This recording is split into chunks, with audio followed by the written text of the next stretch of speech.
Hi everyone. జై జనసేన గోపాలకృష్ణ లాక్స్ కి తిరిగి స్వాగతం. జనసేన పార్టీ కేంద్ర కార్యాలయం మంగళగిరి పార్టీ ఆఫీస్ కి వెళ్లాలంటే మీరు ఇబ్బంది పడుతున్నారా? ప్రధాన గేటు దగ్గరే బౌన్సర్లు ఆపేస్తున్నారని బాధపడుతున్నారా? అయితే మీకొక శుభవార్త. జనసేన పార్టీ మంగళగిరి కేంద్ర కార్యాలయానికి వెళ్లాలంటే ముందు అపాయింట్మెంట్ తీసుకుని వెళ్ళటమే మంచిది. తప్పనిసరిగా అపాయింట్మెంట్ ఉంటేనే ఆ బౌన్సర్లు లోపలికి ఎలౌ చేస్తారు. మన పార్టీ ఆఫీస్ కదా అని అంత ఈజీగా లోపలికి వెళ్ళటానికి లేదు. ప్రస్తుతానికి ఆ అపాయింట్మెంట్ ఎవరిచ్చారు ఏంటి అని చూసి అదొక ప్రొసీజర్ పెట్టారు, ఒక సిస్టమ్. జనసేన పార్టీ అదొక సిస్టమ్గా పెట్టుకుంది ప్రస్తుతానికి. దాన్ని మనం ఫాలో అవ్వాలి.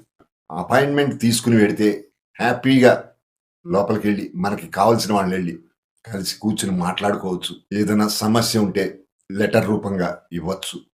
ఇది ప్రొసీజర్ జనసేన పార్టీది. ఒక్కో పార్టీ ఒక్కో ప్రొసీజర్ని ఫాలో అవుతుంది. దానికి మనం ఒబే అవ్వాలి. పార్టీ నిర్ణయం అది. ప్రస్తుత పరిస్థితులను బట్టి పవన్ కళ్యాణ్ గారు తీసుకున్న నిర్ణయం అది.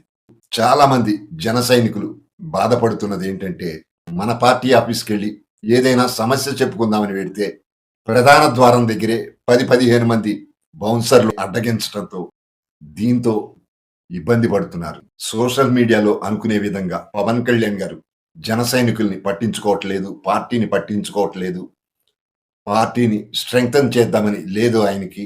ఎంతో దూరం నుంచి వచ్చిన మాకు అక్కడ పార్టీ ఆఫీసులో ఉన్న వాళ్ళు పట్టించుకోవట్లేదని, పవన్ కళ్యాణ్ గారికి డమ్మీగా మారిపోయి ఆయన దృష్టికి తీసుకువెళ్ళటం లేదని ఇలా రకరకాలుగా మాట్లాడుతూ ఉంటారు. చూడండి ఫ్రెండ్స్, అది కరెక్ట్ కాదు అలా అనుకోవటం. అది కాదు అక్కడ జరుగుతున్నది. అసలు ప్రధాన సమస్య ఏంటో చెప్పమంటారా? అక్కడ మంగళగిరి పార్టీ కేంద్ర కార్యాలయం కన్స్ట్రక్షన్ పూర్తి కాలేదు. ఇంకా బిల్డింగ్స్ కడుతున్నారు. ప్రతి ఒక్కరూ నేను పవన్ కళ్యాణ్ గారి అభిమాని, జన సైనికుడిని అని చెప్పి అందరూ అట్లా పార్టీ కార్యాలయానికి వెడితే అలా అందరికీ ఎంట్రీ ఉంటే ఓపెన్ చేస్తే వచ్చిన వాళ్ళకి ఇబ్బంది పెట్టినట్టు అవుతుంది. కూర్చోటానికి కూడా సిట్టింగ్ అరేంజ్మెంట్స్, భోజనాలు ఇవన్నీ సౌకర్యం లేవు కాబట్టి ఫెసిలిటీస్ ఇంకా ప్రొవైడ్ చేయలేదు. ఆ పనిలోనే ఉన్నారు. ఆ పనులు జరుగుతున్నాయి. ఇంకా అక్కడ ఇంకా నిర్మాణం పూర్తి కాలేదు. అందుకుని అవాయిడ్ చేస్తున్నారు. అంతేగాని గేటు దగ్గర బౌన్సర్లు అడ్డుకుంటున్నారు అనుకోవటం తప్పు. పవన్ కళ్యాణ్ గారిని అర్థం చేసుకోవాలి మనం. ఆయన ఫైనాన్షియల్ స్టేటస్ అర్థం చేసుకోవాలి మనం. ఫ్రెండ్స్, మీకు ఓ మాట చెప్పమంటారా? ఉదాహరణకి టీడీపీ పార్టీ తీసుకుంటే వాళ్ళు 2019లో మంగళగిరిలో పార్టీ ప్రారంభోత్సవం చేశారు. మరి మనం కేవలం 2 సంవత్సరాల క్రితం మాత్రమే భూమి పూజ చేశాం. మిగతా పార్టీలు అంటే తెలుగుదేశంతో కంపేర్ చేసుకోకూడదు. వాళ్ళు ఫైనాన్షియల్గా చాలా సౌండ్ ఉన్న పార్టీ అది. 40 సంవత్సరాలుగా అధికార ప్రతిపక్షంలో ఉండి బాగా డబ్బు, ఫైనాన్షియల్గా చాలా సౌండ్. వాళ్ళ నాయకులు కానీ వాళ్ళు కానీ వాళ్ళకి ఫండ్స్ కూడా అందరికీ ఏ ఒక వ్యాపారాలు ఉన్నాయి. పార్టీ ఫండ్స్ వస్తాయి విదేశాల నుంచి. వాళ్ళతో మనం కంపేర్ చేసుకోకూడదు. మన జనసేన పార్టీ పవన్ కళ్యాణ్ గారి స్వయం కృషితో పెరుగుతోంది. పవన్ కళ్యాణ్ గారు మరి వ్యాపారాలు ఏమి చేయట్లేదు. సినిమాల నుంచి వచ్చిన ఆదాయమే ఆయన. దాని మీదే పార్టీని రన్ చేస్తున్నారు. ప్రభుత్వం నుంచి కూడా ఏమీ ఆశించట్లేదు. కనీసం పార్టీ స్థలాన్ని కూడా ఆయన సొంత డబ్బులతో కొనుక్కున్నారు. అడ్జస్ట్ చేసుకుంటూ వస్తున్నారు. ఎవరికైనా పర్సనల్గా డొనేషన్స్ చేస్తున్నారు.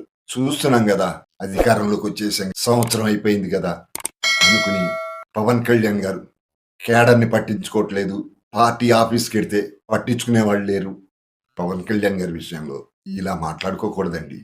కార్యకర్తలంటే ఆయనకి ఎంత ఇష్టం అండి. ఇన్సూరెన్స్ ఏ పార్టీ దేశంలో చేయింది? 5 lakhs ఇన్సూరెన్స్ కవరేజ్ ఇస్తున్నారు కదండి.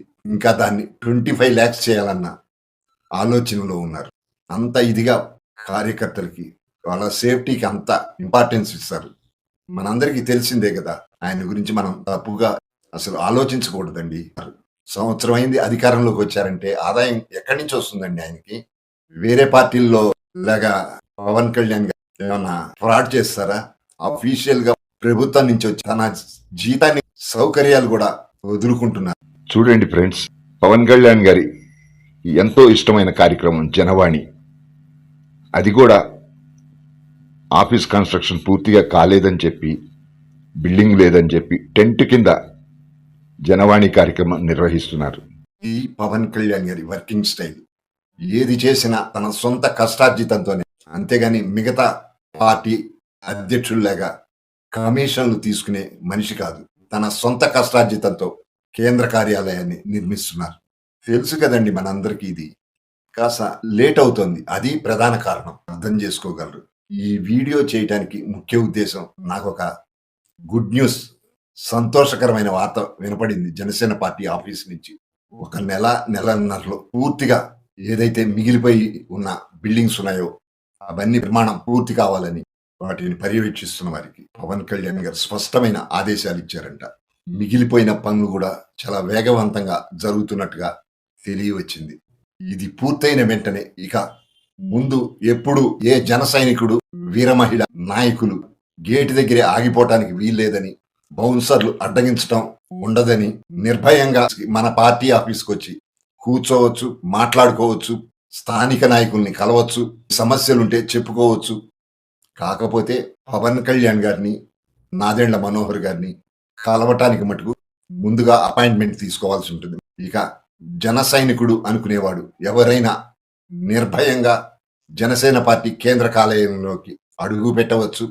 గేటు దగ్గర బాడీ గార్డ్స్ ఆపేయటం ఉండకూడదు అని చాలా స్పష్టమైన ఆదేశాలు పవన్ కళ్యాణ్ గారు ఇచ్చినట్టుగా నాకు of the record Mangalagiri office నుంచి ఒక మిత్రుడు చెప్పడం జరిగింది. ఇది ఒక గుడ్ న్యూస్. ఈ శుభవార్త మీతో షేర్ చేసుకుందామని ఈ వీడియో చేస్తున్నాను.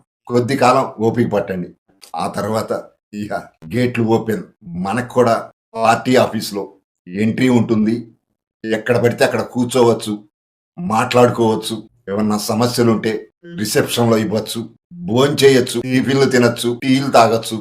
ఎంతో కాలంగా జన సైనికులు పవన్ కళ్యాణ్ గారి ఈ నిర్ణయం కోసమే ఎదురు చూస్తున్నారు. త్వరలో 1-2 నెలల్లో ఇదంతా అమల్లోకి రానుంది. సో ఇప్పటి వరకు ఎవరైతే మన పార్టీ జనసేన పార్టీ మంగళగిరి కేంద్ర కార్యాలయంలోకి అడుగు పెట్టాలంటే ఇబ్బంది పడుతున్నాం అని వాళ్ళందరికీ ఇదొక శుభవార్త.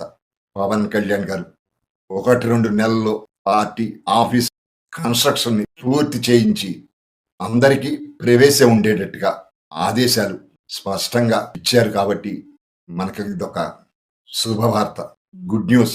పవన్ కళ్యాణ్ గారు తీసుకున్న ఈ నిర్ణయం నాకు సంతోషాన్ని ఇచ్చింది. వెంటనే మీతో షేర్ చేసుకోవాలని ఈ వీడియో చేస్తున్నాను.